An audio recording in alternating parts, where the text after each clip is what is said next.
एक छोटा सा गांव, उस गांव में रहने वाला एक बच्चा जिसके पिता ने एक स्वप्न देखा। मेरा एक सपना था कि मेरा बेटा एक बहुत बड़ा अधिकारी बनता। क्योंकि आपने अपने बेटे को अपने घर से निर्वासित कर दिया था। उस समय तो सफलता नहीं मिल पाया। सिलेक्शन बहुत कठिन होता जा रहा है। जब आपके पास खोने के लिए कुछ नहीं है तो आप डर नहीं सकते। आप यहाँ पे कंटेंट टीम से भी जुड़े रहे। जी जी। नंबर क्यों काट दिए कि देवेश चुपचाप सब कुछ छोड़ के गांव चला गया। 2 साल वहाँ और समय एक छोटा सा गांव, उस गांव में रहने वाला एक बच्चा जिसके पिता ने एक स्वप्न देखा कि लड़का बड़ा अधिकारी बनेगा, नीली बत्ती में घूमेगा और गांव के हर व्यक्ति को बताएगा कि मेरा लड़का अधिकारी है।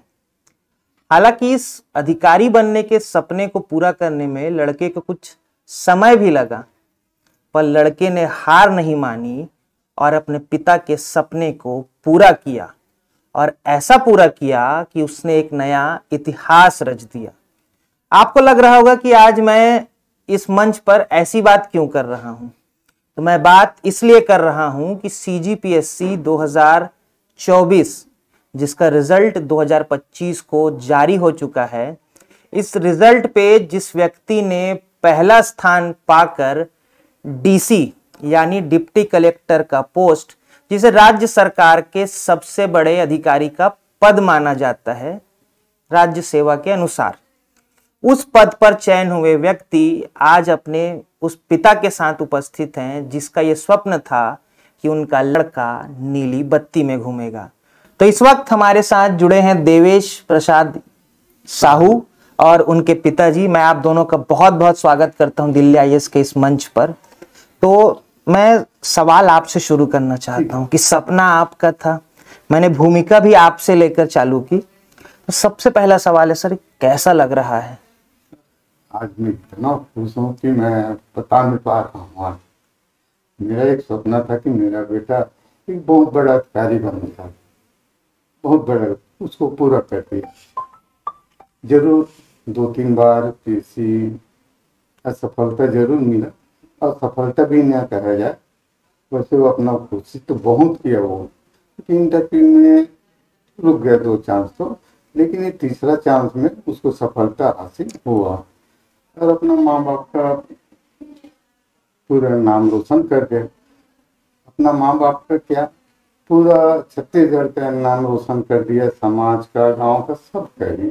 और वो जो IAS, दिल्ली IAS, यहाँ से कोचिंग करके इसको ही सफलता यहीं से ही प्राप्त हो कहा जाए। क्योंकि फर्स्ट टाइम जब मैं अपने गांव से यहाँ आए तो मोटरसाइकिल से आए, चलो चलते हैं, आपको बनना है तो अधिकारी बनना है बड़े PSC के थ्रू, तो हम मोटरसाइकिल से यहाँ आए। तो मैं मान सकूं कि आपने अपने बेटे को अपने घर से निर्वासित कर दिया था अधिकारी बनने के लिए? नहीं, एक बात है सर कि बच्चा कम से कम, हम भी इलेक्ट्रिशियन के पोस्ट में थे ITI करके, तो एक ख्वाब था कि बने कम से कम ऐसे। तो ये इच्छा शायद वहीं से आई कि जब आप जाते थे, काम करते थे, तो कलेक्टर साहब आके कभी कभी चमका देते थे कि ये क्यों नहीं लगा है, ये कैसे लगेगा, ऐसा। तो तब से इच्छा आई कि हमारा लड़का भी जाके चमकाए किसी को। इसका सबसे बड़ा योगदान रहा दिल्ली IAS एकेडमी में जो हम आए, यहाँ कोचिंग किए, उनको बहुत उसका फायदा भरपूर मिला। उसके बाद खैर उसमें उस समय तो सफलता नहीं मिल पाया फर्स्ट और सेकंड बार में, लेकिन जो घर में इसी के थ्रू जो पढ़ाई किया उसमें सफलता पूरा कर दिखाया। देवेश, मैं मानता हूँ कि आप अभी के समय में बहुत देख रहे होंगे कि सिलेक्शन बहुत कठिन होता जा रहा है, और ऐसे में आपने 1-2 बार शायद आपको असफलता भी लगी, पर फिर भी आपने अपना धैर्य बनाए रखा, और धैर्य बनाने के बाद जब आया रिजल्ट तो DC का पद प्लस रैंक 1, कैसा लग रहा है आपको? जब बीच में कुछ विफलताएं हुई तो उसको कभी पूर्ण विराम नहीं माना। घर वालों के द्वारा मोटिवेटेड रखा गया कि नहीं, तुमको आगे ही बढ़ना है, पीछे का नहीं सोच सकते। जब आपके पास खोने के लिए कुछ नहीं है तो आप डर नहीं सकते। तो पीछे नहीं देखा मैंने अपने यहाँ कॉन्फिडेंस बनाए रखा। पूर्ण विराम कभी मैंने बनने नहीं दिया। वो एक अल्प विराम था और वहाँ से मैंने अपनी तैयारी में जो भी त्रुटियां थी, जो भी मुझसे गलतियां हो रही थी रिपीटेड, उसको सुधारा और आज जो परिणाम मिला है वो अपने त्रुटियों को सुधार करके सौरभ सर से जो गाइडेंस मेरे को मिला था वो आज भी मतलब पर्सनैलिटी ही डेवलप हो गया है सर। वो जो उनकी बातों से एक पर्सनैलिटी चेंज हुआ है हमारा, और वही पूरे तैयारी के दौरान बनी रही और आज उसी ने इस काबिल बनाया कि इस रैंक को होल्ड कर सके। मुझे जानकारी है कि शायद मैं तब तक नहीं आया था, आप यहाँ पे कंटेंट टीम से भी जुड़े रहे जी हैं। जी और एक फोटो वायरल हो रही है कि एक साथ 3 कंटेंट, मतलब इन्हीं लोगों ने पेपर बनाते थे, अब इन्हीं लोग हाँ पेपर दिलाने भी बैठ गए। हाँ अब सिलेक्शन भी हो गया। हाँ तो कैसा लग रहा है कि पेपर बनाना, पेपर दिलाना, फिर चयनित हो जाना, इसको लेकर आप क्या कहना चाहते हैं कि इसका क्या महत्व रहा कंटेंट टीम का आपके लिए? सर इसको मैं एक सेपरेट उसके तरीके से नहीं देखता, ये प्रिपरेशन का एक पार्ट था मेरे। अगर मैं जब यहाँ काम भी किया तो हम टेस्ट पेपर बनाते थे, उसके लिए हम डिफरेंट सोर्सेज से क्वेश्चंस ढूंढते थे, तो हमें आइडिया हो गया था कि किस सोर्स में किस टॉपिक का ज़्यादा अच्छा दिया गया है।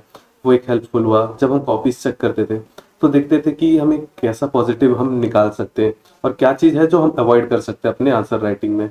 तो ये भी एक तैयारी का पार्ट बना। और हम जब यहाँ काम कर रहे थे, जैसे हमारे 3 जन की फोटो वायरल हुई है, तो हम उस टाइम यही काम करते थे और काफ़ी कुछ सीखने मिला इस प्रोसेस में। तो यहाँ लगभग 6 मंथ मैंने काम किया था कंटेंट में, और फिर जब वापस अपने घर लौटा तो यही अनुभव को यूज़ करके अपनी तैयारी को कैरी किया मैंने।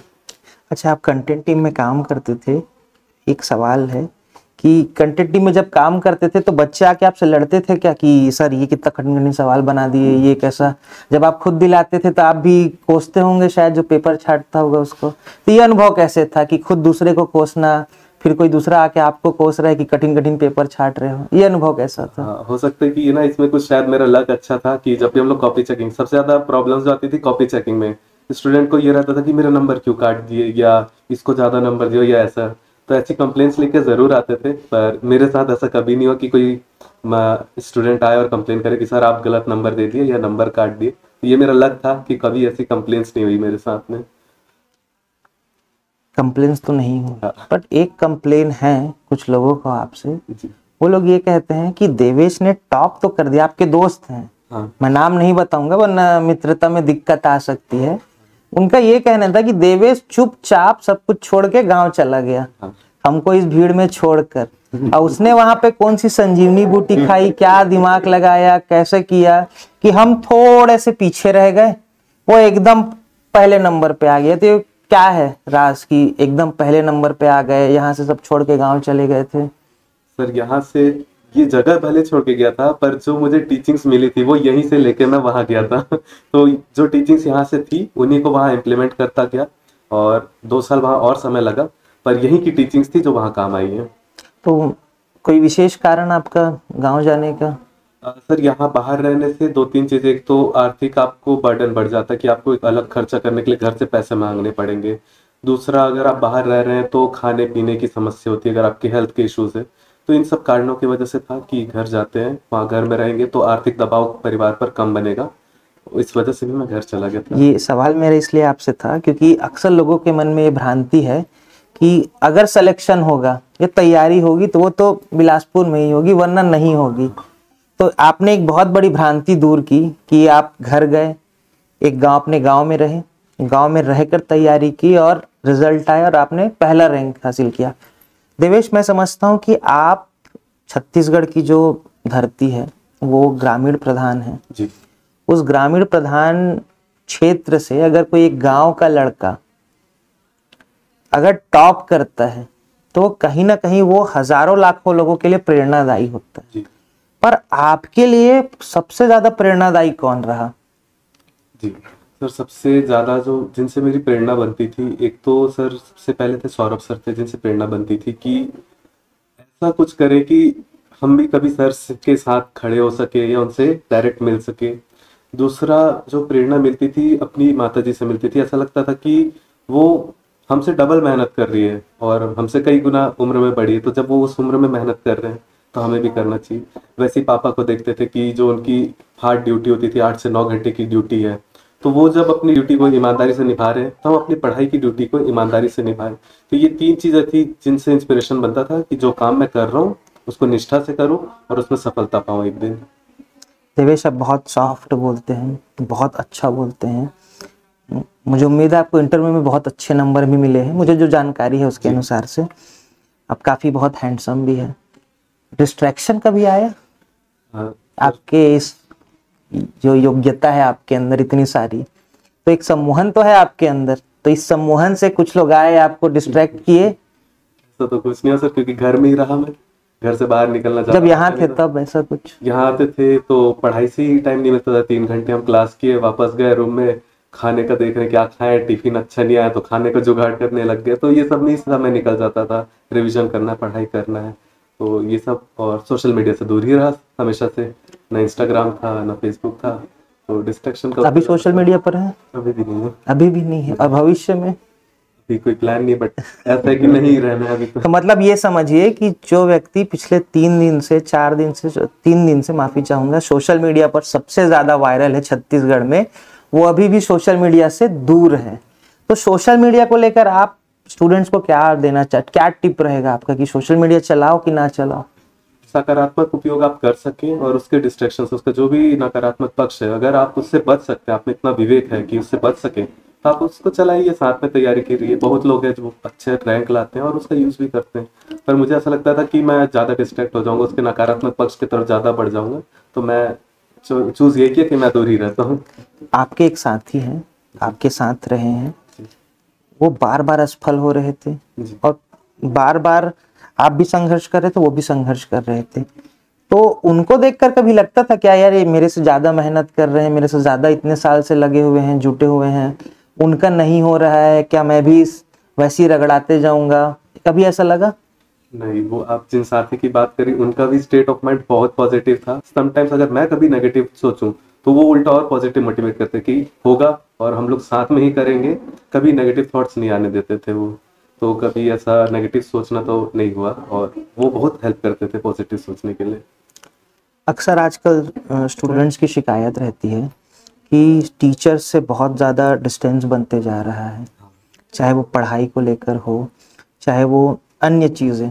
मैं मानता हूँ कि अगर आप एक शिक्षक से बात करते हैं तो आपको हर क्षेत्र में कहीं ना कहीं एक बेहतर मार्गदर्शन देगा। अगर वो इस विषय में जानकारी नहीं भी है तो वो एक ऐसे व्यक्ति तक पहुंचाने का रास्ता बता देगा जो आपकी समस्या का समाधान करे। तो क्या आपके साथ ऐसी कोई समस्या हुई कि टीचर से आपको दूर रहना पड़ा, या आपको लगा कि यार ये चीज़ पे चर्चा मैं टीचर से कैसे कर सकूंगा? हाँ सर, टीचर से अक्सर हो क्या रहा है सर कि टीचर से दूरी इसलिए बढ़ते जा रही है कि अब इन्फ्लुएंसर्स अधिक हो गए हैं, तो जो बच्चे वो ज़्यादा इन्फ्लुएंसर्स के तरफ बढ़ रहे हैं। लेकिन इन्फ्लुएंसर्स कैसे हैं सर, जो टॉपर्स है या जो भी है सब सम्माननीय है, लेकिन अगर उन्होंने एक बार क्रैक किया इस एग्जाम को, पर टीचर वो है जिसने शायद 20 से 25 बैच पास कर दिए अपने गाइडेंस में, तो उनका अनुभव जो है वो आपके लिए ज़्यादा लाभदायक होगा। आप कोई भी बात को इम्प्लीमेंट करने जा रहे हैं अपने जीवन में, तो उनसे गाइडेंस लीजिए और उनकी बात को प्रायोरिटी दीजिए। अगर कोई टॉपर भी कह रहे हैं, उनकी बात सेकेंडरी होती है, पहले आपके गुरुजी की बात है, उन्होंने जो कहा है, क्योंकि उनका एक्सपीरियंस किसी टॉपर से तो लाख गुना ज़्यादा है। तो अपने गुरुजी से कांटेक्ट बना के रखिए, और जो भी सहायता चाहिए, सारे हमारे संस्थान के गुरुजी तो मतलब ऑल टाइम अवेलेबल रहते थे कि आपको जो सहायता चाहिए बताइएगा करके, और टाइम टू टाइम गाइडेंस भी मिलता रहा हमेशा। आपने बोला कि संस्थान में सभी अवेलेबल रहते हैं। दीप सर को सबसे ज्यादा कितने बजे फोन किया, एकदम लास्ट, कि सर ये चीज नहीं बन रहा है, मेरे को फोन लगा, बताओ ऐसा करके? मैंने कभी परेशान नहीं किया दीप सर को। ऐसा रहता था कि क्लास में जब मिले सर, किन्हीं भी टीचर्स को मैंने ऐसे पर्सनल में जाके सब परेशान नहीं किया है, क्लास में रहे हैं, उनसे तभी बातचीत की है। कभी जैसे इंटरव्यू के टाइम, मॉक इंटरव्यू के टाइम आना हुआ तो उनसे गाइडेंस लिया कि सर ये स्थिति है, ये संकट है मेरे साथ, तो इसको कैसे निवारण हो सकता है, और सर लोग ने हमेशा आराम से बैठ के बताया है। आज के डेट में एक कॉलेज से पास आउट होने वाला व्यक्ति जी। अगर एक सरकारी नौकरी चाहता है तो उसको किन किन बिंदु पर ध्यान देकर इस तैयारी में घुसना चाहिए आपके अनुसार? सबसे पहले तो 2 चीज का जवाब होना चाहिए कि मैं इसमें क्यों जा रहा हूँ, और अगर इसमें अधिक समय भी लग जाएगा तो भी क्या मैं इस तैयारी में टिका रहूंगा कि नहीं रहूंगा। इन 2 चीजों के उसके पास जवाब होना चाहिए। तीसरी चीज की उसमें सेंस ऑफ सर्विस होना चाहिए कि मैं एक शोशेबाजी वाले पोस्ट में जा रहा है ऐसा सोच के ना जाए, वो जाए कि मुझे सर्विस करना है और अपनी ड्यूटी को निभाना है। जैसे सारे प्रोफेशनल ड्यूटीज होती हैं, वैसे ही गवर्नमेंट जॉब से यहाँ भी आपको प्रोफेशनलिज्म से ड्यूटी निभानी है। इन चीज़ों को ध्यान में रखें। और जब तैयारी करने आए आप, तो अगर आप कोचिंग आ रहे हैं तो कोचिंग में जो आपको गुरुजी मिल रहे हैं, टीचर्स मिल रहे हैं, उनके गाइडेंस में अपनी तैयारी को नेविगेट करिए। और अगर आप सेल्फ स्टडी पे भी फोकस कर रहे हैं तो आप मल्टीपल लोगों के पास जाके सजेशंस मत लीजिए, सजेशंस लिमिटेड रखिए और जो आपके कंडीशंस में सूटेबल बैठ रहे हैं उनको इम्प्लीमेंट करिए। हो गया है कि सर यूट्यूब भी है तो वहाँ भी बहुत सारे गाइडेंस मिल रहे हैं, तो जो सही गाइडेंस जो आपके अकॉर्डिंग सूटेबल है, अपनी तैयारी को उसके अकॉर्डिंग नेविगेट करिए। आपने एक बात कही कि सुटेबल कोचिंग खोजनी चाहिए। आपके अनुसार से, अब जैसा कि अभी हम देख रहे हैं कि हर व्यक्ति पढ़ाई किया, अपनी कोचिंग खोल लिया। हाँ। ये एक समस्या चल रही है। हाँ। कुछ भी नहीं तो वो यूट्यूब पे जाकर पढ़ा रहे हैं। बच्चे कहीं ना कहीं डिस्ट्रैक्ट भी हो रहे हैं कि वो अच्छा पढ़ा रहे हैं, अच्छा पढ़ा रहे हैं। तो आपके अनुसार अगर कोई व्यक्ति कोचिंग ज्वाइन करता है, अगर उसकी इच्छा है, हम प्रेशराइज्ड वाली बात तो है नहीं, अगर कोई सक्षम है तो खुद से भी पढ़ सकता है और ऐसे लोग भी हैं। पर अगर कोई व्यक्ति मार्गदर्शक चाहिए उसे, और उसे अगर कोचिंग का चयन करना है, तो कोचिंग चयन के लिए किन किन बातों का ध्यान रखना चाहिए? आप उसमें भी होता है, जब हम लोग कोचिंग चयन की बात आती है, सबसे पहला हमारा रिएक्शन होता है कि किन्हीं से पूछें जो जानकार हो इस चीज़ के, बहुत ज़्यादा लोगों से ना पूछें। और जो संस्थान का एक्सपीरियंस है, बहुत लंबे समय से जिन संस्थानों का एक्सपीरियंस है, आप हो सके तो वहाँ जाके एक बार प्रयास कर लीजिए, वहाँ टीचर से मिल लीजिए। और जैसे हमारे संस्थान में तो डेमो क्लास की भी सुविधा रहती है, तो आप आके बैठ के देखिए कि आपको कहाँ अच्छा समझ आता है। होता है कुछ लोगों की भीड़ उनको पसंद नहीं आती है, वो अपने आप को अनकंफर्टेबल फील करते हैं, तो उनके लिए जो सुटेबल जगह हो वो वहाँ जाके पढ़ाई करें, क्योंकि एट द एंड आपको खुद पढ़ना है, आपकी पढ़ाई से ही आपका एग्जाम निकलने वाला है। तो पहली प्राथमिकता रखिए कि जिन संस्थाओं का अनुभव ज़्यादा इस फील्ड में, वहाँ आप एक बार प्रयास जरूर करें। पढ़ने का तरीका कैसा था आपका, कि कैसे पढ़ते थे? दिन रात जाग के पढ़ते थे कि 2 घंटा पढ़े फिर ब्रेक लिए, फिर 2 घंटा पढ़े फिर ब्रेक लिए, कि सुबेरे 4 बजे से उठ के मुर्गे से पहले आप उठ रहे हैं, मुर्गे को जगा रहे हैं कि चलो पढ़ते हैं साथ में? ऐसा कुछ था क्या आपका? नहीं, टारगेट बेस्ड स्टडीज थी कि ये दिन का ये टारगेट है, ये जितने भी घंटे में हो जाए, अगर ये 3 घंटे में हो जाए तो फिर सारा दिन खाली, फिर मजे करेंगे। और अगर वही टारगेट 9 घंटे में कंप्लीट हो रहा है तो उस दिन 9 घंटे पढ़ाई करेंगे। पिछले 3 दिनों से you will feel like a celebrity, कैसा लग रहा है?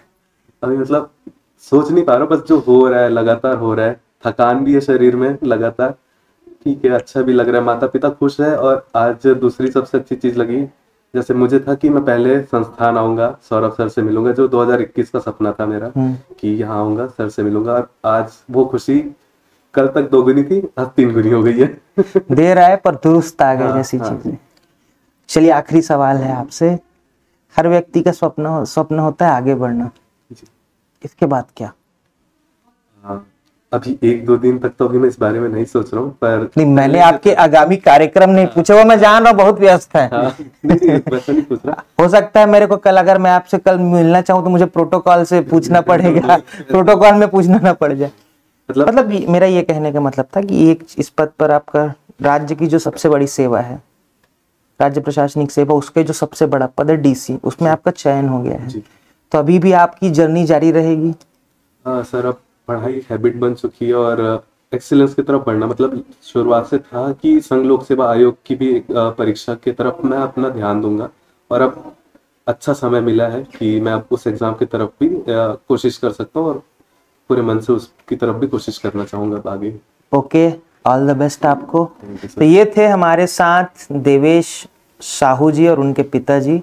दोनों से हमने खूब सारी बातें की, कई सारे पॉइंट्स पर भरपूर चर्चा किया, ये भी समझने का प्रयास किया कि इनको कंटेंट में जॉब करते करते कैसा अनुभव रहा, कितना मदद मिला, कैसे इन्होंने अपने पिता के स्वप्न को पूरा किया, और किस आधार पर ये बिलासपुर आ गए, बिलासपुर के बाद अचानक से घर चले गए, और न जाने ऐसी कौन सी संजीवनी बूटी मिली कि 2 साल शांत रहे, फिर आया बवंडर। अब बवंडर ऐसा कि पोस्ट मिली डीसी की और रैंक आया पहला। तो ये थे हमारे साथ देवेश प्रसाद साहू, जिन्होंने सीजीपीएससी 2024 में पहला रैंक हासिल किया और बन गए हैं डीसी। ऐसे ही और भी लोग जिन्होंने सीजीपीएससी में पद हासिल किए हैं, सरकारी नौकरी का तमगा अपने सीने पर लगाया है, वो लोग भी आपसे जुड़ेंगे, आपसे चर्चा करेंगे, अपनी बातें बताएंगे। और अगर आपको लगता है कि कुछ सवाल आपके भी होने चाहिए तो लिख भेजिए हमारे कमेंट बॉक्स पर, और वो सवाल पूछे जाएंगे अगले चयनित विद्यार्थी से बकायदा नाम के साथ। तो नाम लिखना भी ना भूलें। हम ऐसे और भी वीडियो लाते रहेंगे ताकि आपको एक बेहतर अधिकारी बनने और उस अधिकारी बनने के लिए जो तैयारी लगती है उस तैयारी को करने में बड़ी आसानी लगे। तो मैं गौरव शर्मा आपसे लेता हूं विदा। फिर हाजिर होऊंगा एक नए चयनित विद्यार्थी के साथ। तब तक के लिए नमस्कार।